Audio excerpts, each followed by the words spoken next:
Okay, so today we're doing a deep dive into a truly tragic case. The death of 8-year-old Nurin Gurin in Turkey. Yeah, this one is just heartbreaking. Absolutely, and we're going to be relying on excerpts from this article, trying to piece together what we know so far about what happened to her. Right, and it's a complicated story. The details, as we're going to get into, are really disturbing. Yeah, so the article lays it out like this. Nurin was living with her family in the Bağlar district of Diyarbakır, Turkey. Okay. And she went missing.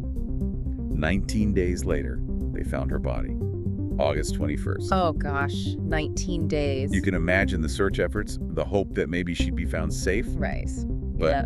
Unfortunately, that's not what happened. No, and then to make things even more complicated, 4 people were arrested in connection with her death. Yeah, and here's the thing. It was her own family members. Her uncle, Selim Guran, her mother, Yüksel, her older brother, Enes, and even a neighbor, Nevzat Batyar. It's just a lot to process. Absolutely. Like I said before, the why is what really gets me. What could drive someone to allegedly harm a child, let alone their own family member? Exactly. And now it gets even heavier. The Diyarbakır Chief Public Prosecutor's Office has wrapped up their investigation, and all 4 suspects are facing some incredibly serious charges. Right. They're being charged with intentional murder of a child with participation. Wow. I mean, that right there tells you how seriously they're taking this case. And for good reason. That charge, in Turkey, carries a potential sentence of aggravated life imprisonment. I mean, that's life without the possibility of parole, no chance of getting out. Wow. So they're really throwing the book at them. It's the most severe punishment they can give. So given the severity of the charges and the fact that we have multiple suspects from within Nurin's family, it makes you wonder about their individual roles, right? Right. Was there some sort of power dynamic at play? Was it premeditated, or did something snap? Did they all participate willingly? These are all really good questions that we're hoping will be answered during the trial. Speaking of the trial, it's scheduled for November 7th, which is coming up pretty quickly. Okay. But what's interesting is they recently released some crime scene footage that features Nevzat Batyar, the neighbor. And it's pretty chilling, to be honest.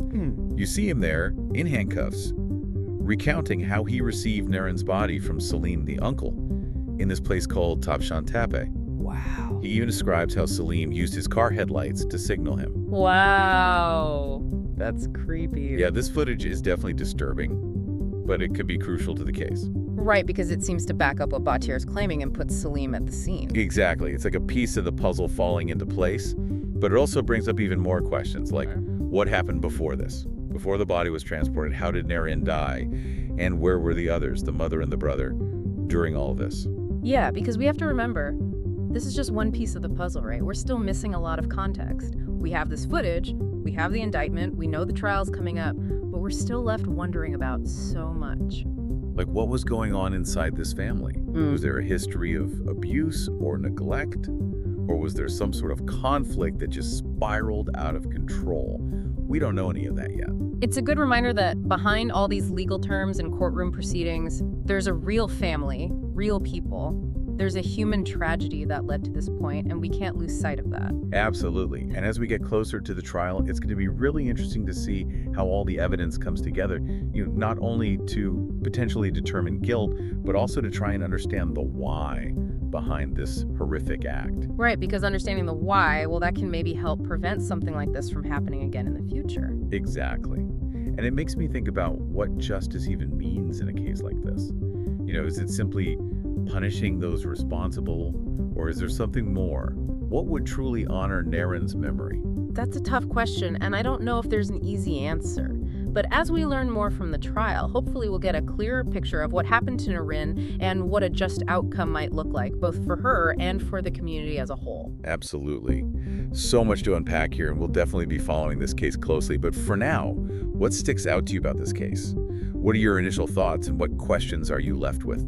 Let us know in the comments.